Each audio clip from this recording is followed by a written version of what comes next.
देखिए हर खबर यहीं पर, सब्सक्राइब कीजिए TV9 भारतवर्ष।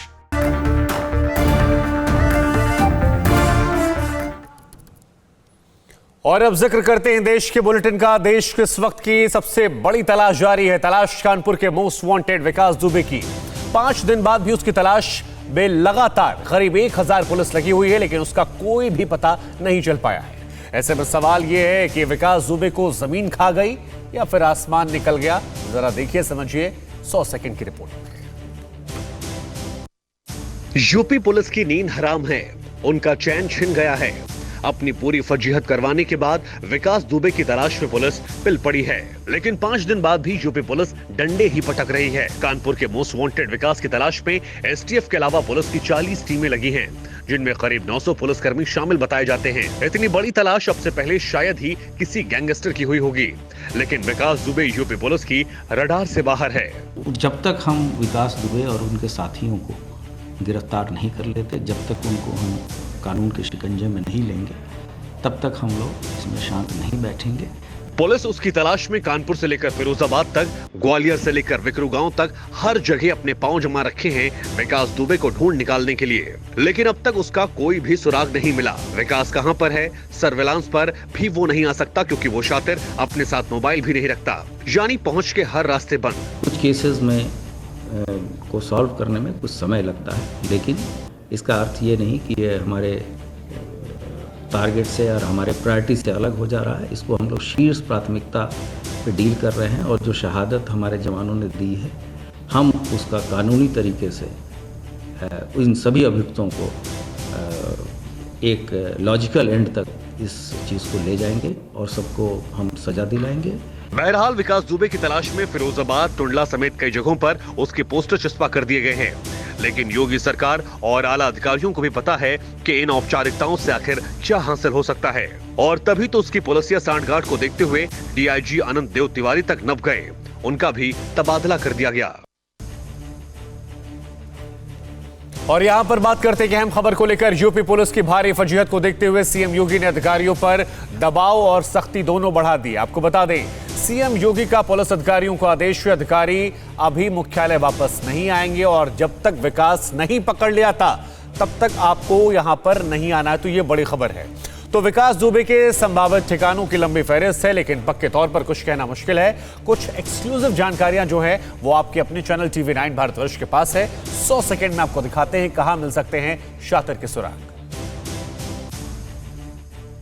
कानून के हाथ लंबे होते हैं। हिस्ट्री शीटर विकास दुबे कांड में ये पुराना जुमला बिल्कुल उल्टा नजर आने लगा है। यहाँ तो कानून के हाथ एक गैंगस्टर के इशारे पर काम करते हुए नजर आए। नाकामी की खींच में कानपुर स्थित विकास के घर को पुलिस ने तहस नहस कर दिया। हमारे लिए एक चैलेंज है, जिसको हम लोग वर्कआउट करेंगे। दुबे के संभावित ठिकानों के बारे में ये कहा जाता है कि पहला ठिकाना शहडोल। मध्य प्रदेश के शहडोल में विकास दुबे का ससुराल है। इसका साला राजू खुल्लर भी कई सालों तक इसके गुनाहों का साझेदार रहा। मध्य प्रदेश में राजू खुल्लर के अच्छे लिंक हैं। दूसरा ठिकाना धौलपुर। राजस्थान से भी विकास दुबे का नाता रहा है। जहां धौलपुर से कुछ लोग विकास के गैंग में शामिल रहे हैं। कुछ सफेद पोश भी भीलवाड़ा के आसपास हैं। ऐसे में राजस्थान भी विकास के लिए सुरक्षित जगह है। तीसरा ठिकाना नेपाल। नेपाल भागने की भी विकास की संभावनाएं हैं। पहले भी नेपाल में वो फरारी काट चुका है। चौथा ठिकाना बीहड़। बीहड़ के डकैतों का विकास से संपर्क था। जरूरत पड़ने पर अपराध में सहयोग भी मिलता था। ऐसे में इटावा, धौलपुर, भिंड के बीहड़ में विकास पनाह ले सकता है। विकास दुबे की तलाश में मध्य प्रदेश के शहडोल के बुढ़ार में यूपी की एसटीएफ की टीम पहुंची, लेकिन विकास का सुराग नहीं लग सका। आरोपी विकास दुबे का साला ज्ञानेंद्र प्रकाश निगम उर्फ राजू खुल्लर शहडोल जिले के बुढ़ार में बीते 15 सालों से रह रहा है। एसटीएफ के पास है। मेरा फोन दुकान में रखा था, वो भी उठा ले गई है। मेरे बच्चे को भी ले गई, पता ही नहीं कहाँ ले गई है। अच्छा, आप कब से है यहाँ पर शहडोल में? कब से? 15 साल में आप रिकॉर्ड पता कर लें, किसी को मैंने एक तमाचा तक नहीं मारा। और एक बड़ी खबर आई, आपको बता दें, पुलिस विकास पर हर तरह से दबाव बनाना चाहती है। यूपी पुलिस ने विकास के गुर्गों पर दबाव बढ़ाया। पुलिस ने जारी की 15 वांटेड की लिस्ट। तो ये बड़ी खबर आपको बता रहे हैं।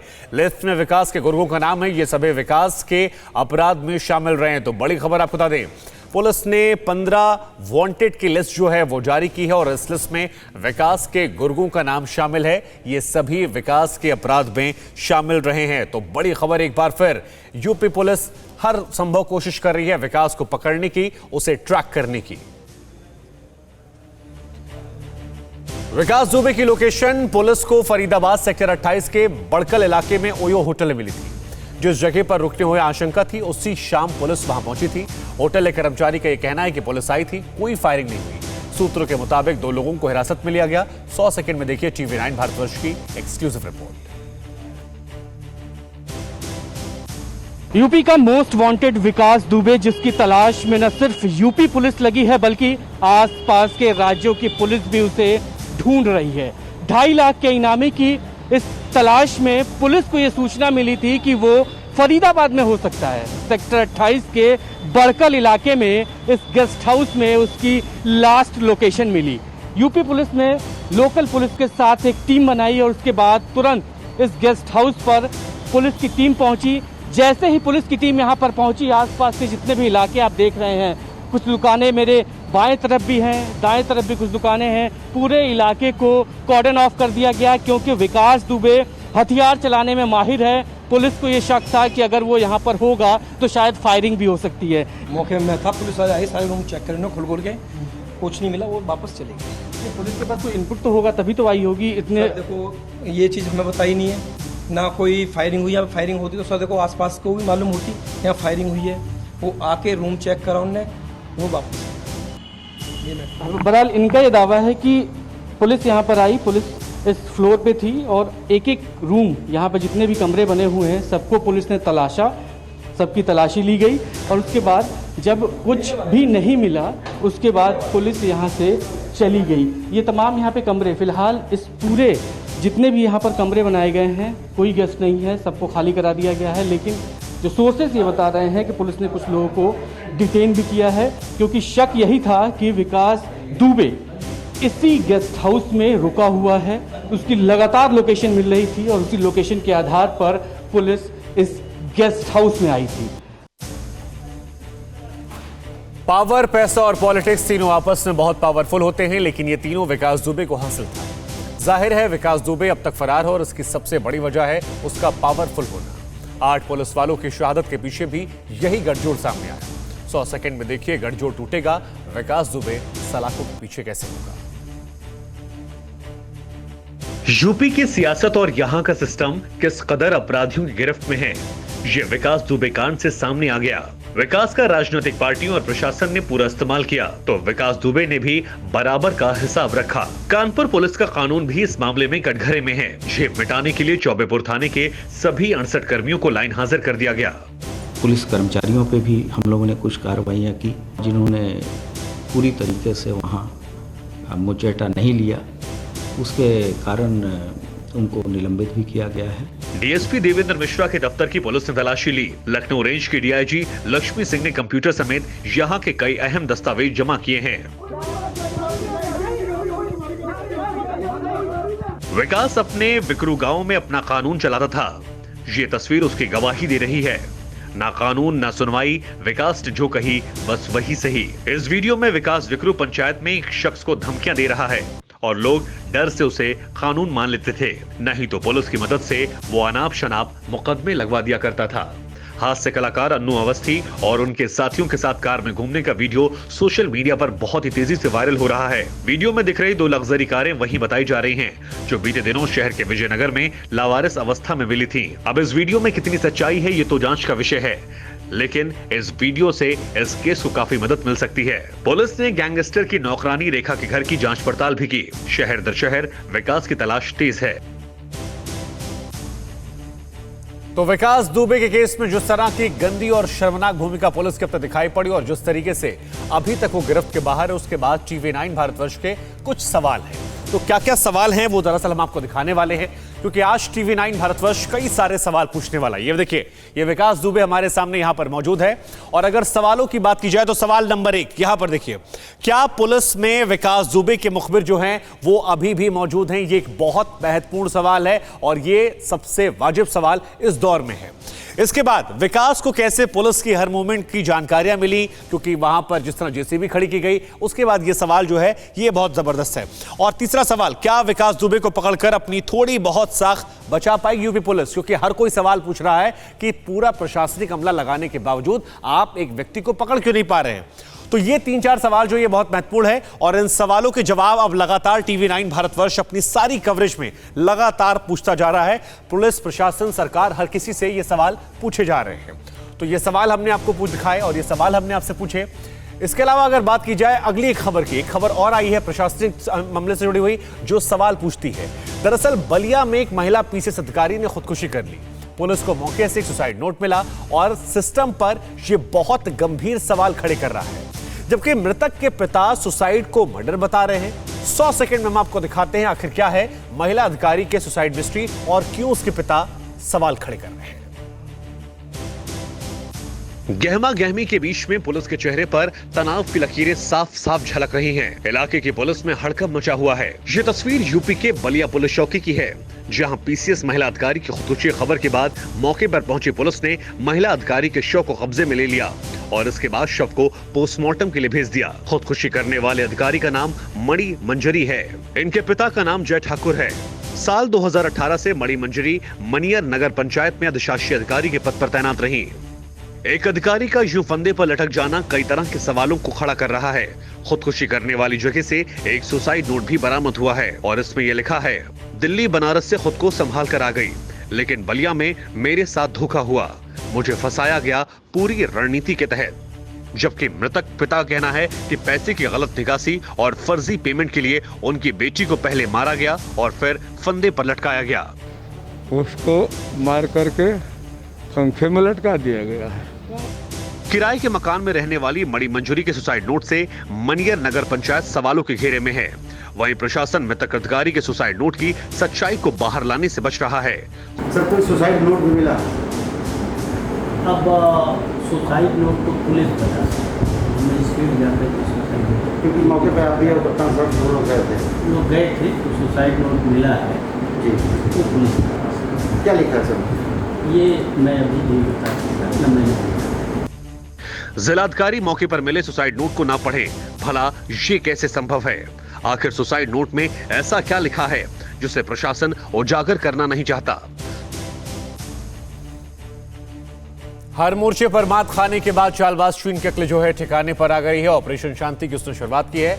गलवान झड़प के 22 दिनों बाद चीन ने अपनी सेना को विवादित इलाकों से पीछे हटा लिया। इतना ही नहीं, हॉट स्प्रिंग और गोगरा इलाके में भी उसकी सेनाएं पीछे हट रही हैं। 100 सेकंड में देखिए चीन की चालबाजी और फिर बैकफुट पर जाने की कहानी।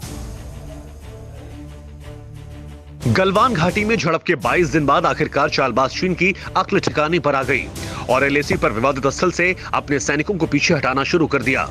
चीन की सेना 2 किलोमीटर तक पीछे हट गई। ये तस्वीरें 28 जून की हैं, जिसमें झड़प वाले स्थान पर चीनी टेंट और बख्तरबंद गाड़ियां दिख रही हैं। इसके बाद अब इसी स्थान की 6 जुलाई को दूसरी तस्वीर देखिए। अब ये इलाका पूरी तरह से खाली दिख रहा है। ये तस्वीरें उसके वापसी की गवाह है, लेकिन चीन कब तक इस पर टिका रहेगा, इस पर आसानी से भरोसा नहीं किया जा सकता। कोई युद्ध के मैदान में दुश्मन अपने हथियारों को बताता है कि मैंने कहाँ रखे हैं, बताता है कि मैंने कहाँ डिप्लॉयमेंट किया है। जो जानबूझ के इसे बता रहा है बजाय छुपाने के, निश्चित है कि वो केवल दिखावे के लिए, छलावे के लिए। क्या चीन के स्टैंड पर यकीन किया जा सकता है या फिर वो अभी भी भ्रम फैला रहा है? रविवार को राष्ट्रीय सुरक्षा सलाहकार अजीत डोभाल और चीन के विदेश मंत्री वांग यी से वीडियो कॉल पर बातचीत के बाद सैन्य वापसी पर सहमति बनी। इसके बाद चीन ने लद्दाख में झड़प वाले इलाकों के अलावा हॉट स्प्रिंग और गोगरा इलाके से भी अपने सैनिकों को वापस बुलाना शुरू कर दिया। लेकिन ये सब कुछ इतनी आसानी से नहीं हुआ। 15 जून की घटना के बाद भारत ने चीन को 3 मोर्चों पर घेरना शुरू किया। सेना की तैयारियां और मोदी की आर्थिक और कूटनीतिक मोर्चाबंदी देखकर चीन इतना ज्यादा डर गया कि गलवान से पांव खींचने में ही उसने अपनी भलाई समझी। मुंह की खाने के बाद चीन अब खुद को सही साबित करने के लिए दुनिया के सामने पीड़ित होने का ढोल पीट रहा है। वो ये प्रोपेगेंडा फैलाने में जुटा है कि भारत बड़े पैमानों पर हथियारों की खरीद कर रहा है और सीमा पर अपनी सैन्य ताकतों को बढ़ा रहा है।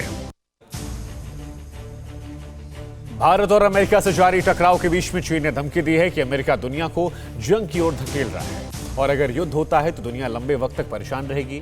दरअसल भारत की चोट के बाद अमेरिका से भी चीनी ऐप्स पर प्रतिबंध के खतरे की खबरें आ रही हैं और इससे चीन भड़क गया है, धमकी पर उतर आया है। 100 सेकंड में आपको दिखाते हैं पूरी खबर।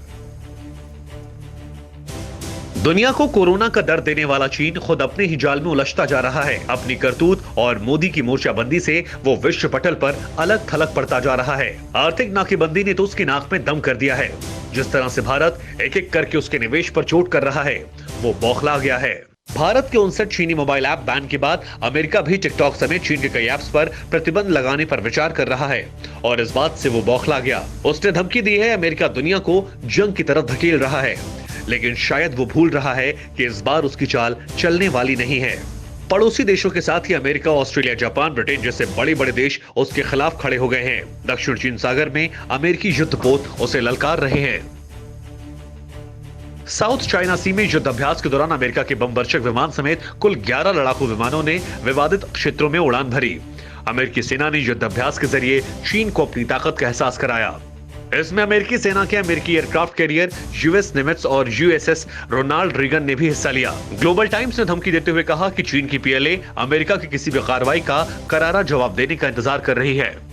अमेरिका के विमान वाहक पोत चीनी सेना के निशाने पर हैं, वो उन्हें बर्बाद कर सकते हैं। तो वहीं यूएस नेवी ने पलटवार करते हुए ट्वीट किया, फिर भी वे वहां हैं।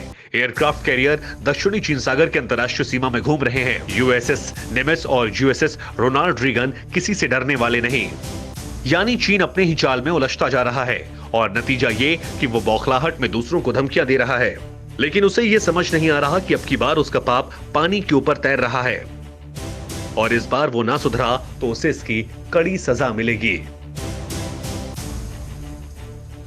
अपने आका चीन के बैकफुट पर आने के बाद पाकिस्तान बौखला गया है। पीओके में मौजूद लॉन्च पैड पर आतंकवादियों को भारत भेजने की फिराक में है, लेकिन वो मौत के डर से बॉर्डर की ओर बढ़ने से इंकार कर रहे हैं और नतीजा ये है कि आईएसआई खुद आतंकवादियों की पिटाई कर रही है क्योंकि वो आतंकवादियों का पेट भरने में सक्षम नहीं है। पाकिस्तान में पैसे की कमी है। जरा देखिए 100 सेकंड में पूरी खबर। भारतीय सुरक्षा बलों की मार से घबराए आतंकी अब पीओके में अपने लॉन्चिंग पैड पर दम दबा कर बैठे हैं, लेकिन यही बात उनके आकाओं और खुफिया एजेंसी आईएसआई को नागवार गुजर रही है। वो आतंकवादियों को एलएसी पार भारत भेजना चाहते हैं, लेकिन वो आने के लिए तैयार नहीं है। इसका नतीजा ये हो रहा कि खुद आईएसआई और आतंकवादियों के बीच मारपिटाई होने लगी है। भारतीय खुफिया सूत्रों की माने तो पाकिस्तानी कब्जे वाले कश्मीर में दर्जन भर लॉन्चिंग पैड पर 400 से अधिक आतंकवादी घुसपैठ का इंतजार कर रहे हैं। पिछले हफ्ते पीओके स्थित 3 लॉन्चिंग पैड और खैबर पख्तूनख्वा के एक लॉन्चिंग पैड पर आतंकवादियों के साथ जमकर मारपिटाई हुई। यहां पर करीब 300 आतंकी ऐसे हैं जो 5 महीने पहले आए थे। अगर कोई आतंकी आईएसआई के आदेश की नाफरमानी करता है तो वे खुद उनकी कब्रगाह बनाने में जुट जाते हैं, क्योंकि पाकिस्तान में आतंकवादियों को लंबे समय तक खाली बैठकर खिलाने की औकात नहीं रह गई है। खाने पीने को लेकर पीओके और खैबर पख्तूनख्वा में आतंकवादियों को बुरी तरह मारा गया और कई दिनों तक उन्हें खाना भी नहीं दिया गया। पाकिस्तान जल्दी से जल्दी आतंकवादियों को भारत भेजना चाहता है और उसे हमेशा यह डर लगा रहता है कि कहीं लॉन्चिंग पैड पर भारत फिर कोई सर्जिकल स्ट्राइक न कर दे। आईएसआई और आतंकवादियों की इस तकरार को खत्म करने के लिए लगातार बैठकें हो रही हैं। TV9 भारतवर्ष के पास मौजूदा खुफिया जानकारी के मुताबिक अपने नापाक मंसूबों को अंजाम देने के लिए पाकिस्तान की खुफिया एजेंसी आईएसआई ने हाल ही में सभी आतंकी संगठनों की एक बैठक बुलाई। ये मीटिंग पाकिस्तान अधिकृत कश्मीर के मुजफ्फराबाद क्लब यानी RMC में हुई। आईएसआई की अगुवाई में हुई बैठक में आतंकी संगठनों की तरफ से लश्कर तैयबा का सरगना हाफिज सईद समेत हिजबुल मुजाहिदीन और जैश के कमांडर भी शामिल हुए। और अब बात करते हैं मौसम को लेकर। मानसून की दस्तक देने के साथ ही गुजरात समेत देश के कई राज्यों में आफत वाली बारिश बरस रही है, जिससे कई जगहों पर बाढ़ जैसे हालात हो गए। कहीं बारिश का पानी घरों में घुस चुका है तो कहीं बाढ़ की शक्ल में पानी तबाही ला रहा है। 100 सेकंड में देखिए बाढ़, बारिश और बर्बादी पर यह। गुजरात से महाराष्ट्र, महाराष्ट्र से उत्तराखंड या फिर पश्चिम बंगाल हो या फिर मध्य प्रदेश, जहां पर देखो बाढ़, बारिश और बर्बादी की तस्वीरें दिखाई पड़ रही हैं। सड़कों पर समंदर जैसा सैलाब है। मानो आसमानी आफत बारिश की शक्ल में लोगों पर कहर बनकर टूट पड़ी है। सबसे बुरा हाल तो गुजरात का है। द्वारिका में लगातार हो रही बारिश से फल्गु नदी का जलस्तर बढ़कर रिहायशी इलाकों में पहुंच गया है। कई मकान भी बाढ़ की चपेट में आने से ढह चुके हैं। यहाँ पे जो नदी के किनारे बसने वाले जो गांव के लोग हैं, उनके लिए ये परेशानी का कारण बन गया। हालांकि जलस्तर अभी कम है, लेकिन गांव के अंदर कुछ जो मकान है, वो मकान के कुछ हिस्से ढह गए हैं। गुजरात के ही जामनगर की स्थिति और ज्यादा भयावह है। यहाँ हाहाकारी बाढ़ सब कुछ तबाह करने पर उतारू है। जामनगर का प्राचीन खोडियार माता का मंदिर भी बाढ़ की चपेट में है। उफनती नदी के बीच मंदिर आधा डूब चुका है। जामनगर में जहां देखो सिर्फ पानी ही पानी नजर आ रहा है। लोगों के घर और खेत डूब चुके हैं। बाढ़ से बिगड़ते हालात को देखते हुए जामनगर में एनडीआरएफ की टीम मुस्तैद है, जो लोगों की जान भी बचा रही है और लोगों को सुरक्षित स्थानों पर भी ले जा रही है। मूसलाधार बारिश का असर मध्य प्रदेश के शाजापुर में भी दिख रहा है, जहां आसमानी आफत की वजह से सड़कों पर 1-2 फीट तक पानी भर गया। घरों के अंदर पानी घुस जाने से लोगों की मुश्किलें बढ़ गई हैं। ऐसा नहीं है कि मौसम की मार सिर्फ मैदानी इलाकों में पड़ी है। पहाड़ों पर भी बारिश लोगों के लिए मुसीबत बनकर खड़ी है। उत्तराखंड के उत्तरकाशी में बारिश की वजह से लैंडस्लाइड से गंगोत्री हाईवे एक बार फिर बंद हो गया। पहाड़ पर से गिरे पत्थरों की वजह से कई गाड़ियां क्षतिग्रस्त हो गईं। फिक्र आपकी, सोमवार से शुक्रवार रात 9 बजे सिर्फ TV9 भारतवर्ष पर।